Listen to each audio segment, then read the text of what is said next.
Hello guys, good morning. Wow! And guys, for today's video, pagdating tayo ng nurse at patungo na tayo pa ulit.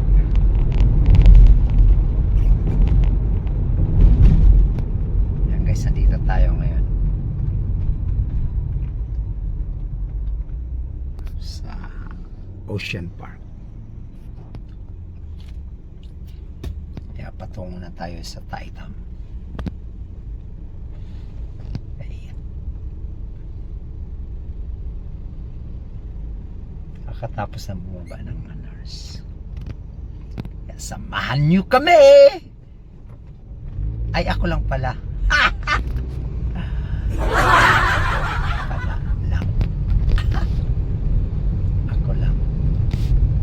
Sana all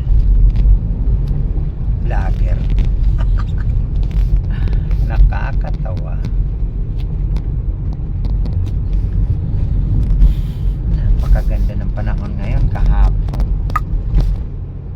inatuloy yung basketball dahil sa pag-uulan hanggang maghapon. Pero hindi naman malakas.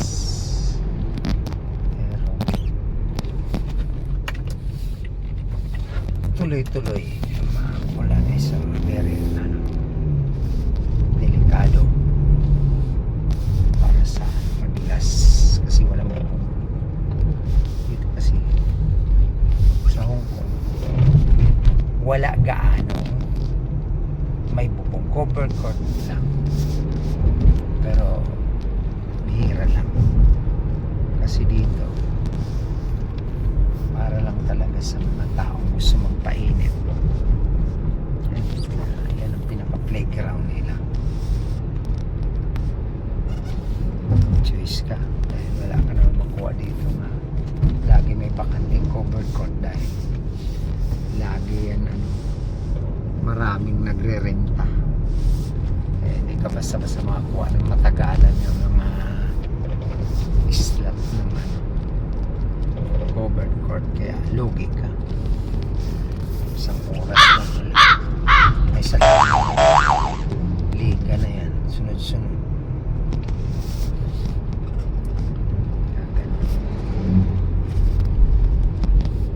Samahan niyo ako guys bago umuwi dadaan muna tayo sa welcome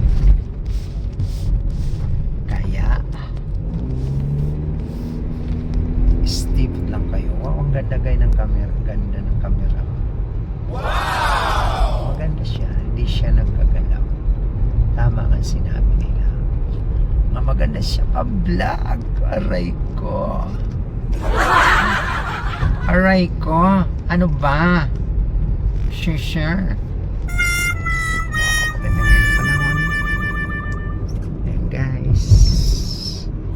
Mamaya may nagbabarbecue. Nakapila ng iba dyan mamaya. Maraming magbabarbecue dyan mamaya. Ayan o, ginalinisan. Kaya stipot lang muna ang mga ihawan kasi ginalinis pa sila sa salitang Ilonggo. Kanami, gidya sang inihaw ya mo lalo na kung batok, yun ang mapait-pait bala. Baka na siling nila. Kasi kapag hindi daw batok, kapag daw ang anong hindi batok, hindi daw yan inihaw. Prenito yan kung walang itim. Pati-pati mga masaha kung walang kalukuhan lang na yan. Wala na yan kakwita-kwita. Puro matuntuhan yan. Kaya guys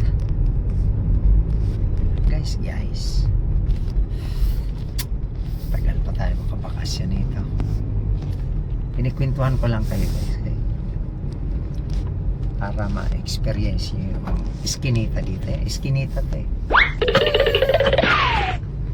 kalsada nila dito ang liit. Hindi naman na bansa to pero hilangan. Ayan parang kapoy mamagawa.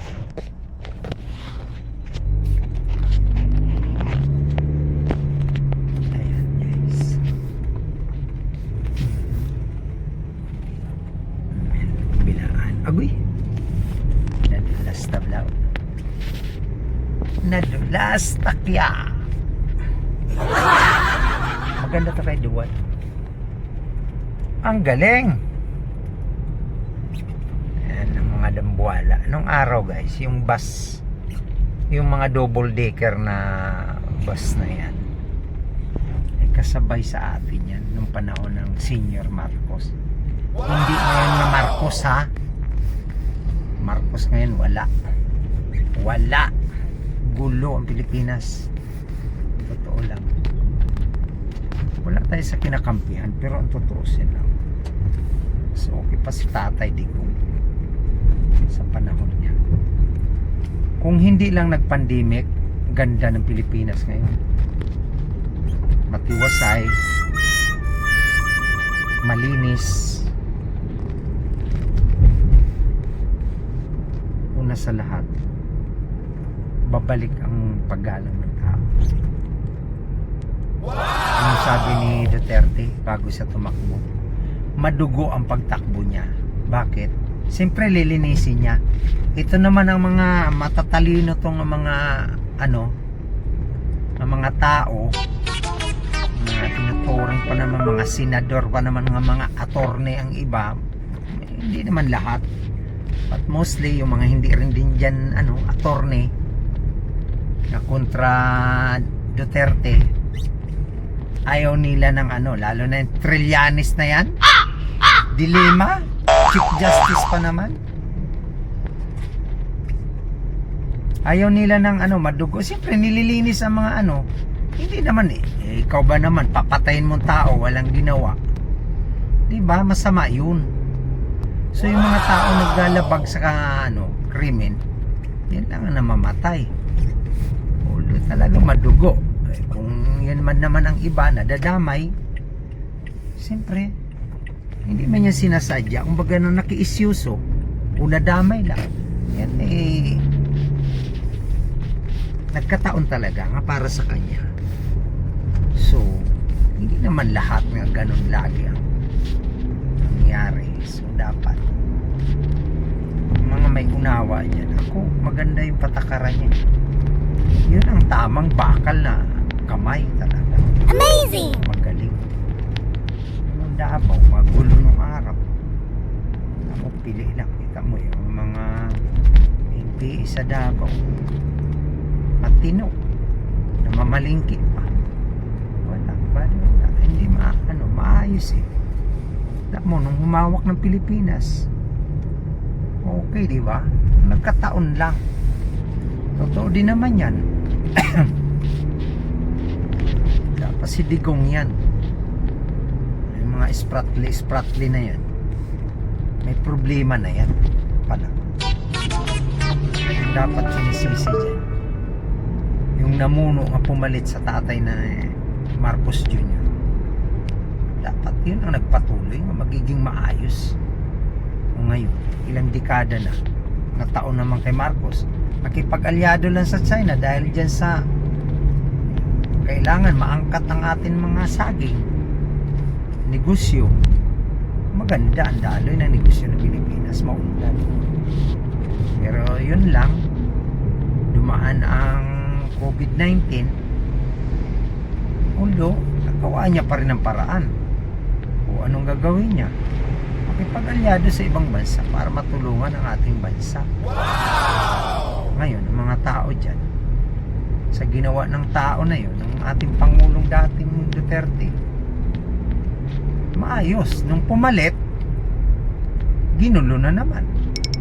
Back to zero na naman Pilipinas. Ano nang kaunlaran ng Pilipinas kung lagi na lang tayo corruption ang mangyayari? Wala na. Sa mga tao dyan na yan, ang inisip nila mag-impeach. Hindi nila alam ang ilang pinagagawa ng ilang mga kaalyado, puro namang corrupt. Dapat yan ang tutukan. Kaya tama yan ang may Kaitano, kalaban niya sa politika, pero ngayon tama ang wala siyang kumakampi sa tama, hindi sa mali. Kaya dapat tayo mga Pilipino, huwag na yung napapatutsada sa mga social media nga. Ganito, si Digong. Kayo, kinabang eh. Tingnan mo. Di ba may pasyalan kayo dyan sa may ano? Sino ba nagpaano niyan? Dulumay din. Daming agis dyan. Ayaw nila kay ganito, hindi na maglinis. Pagyuhin, o tingnan mo.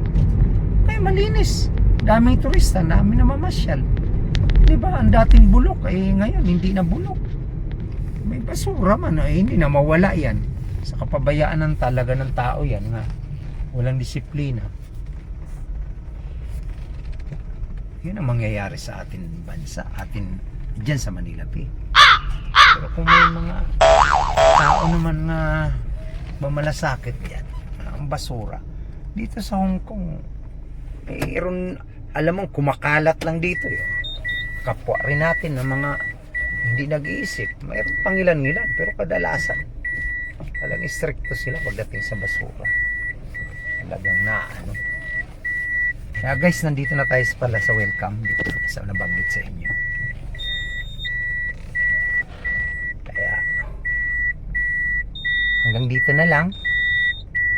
Mamili tayo doon. Bye bye guys.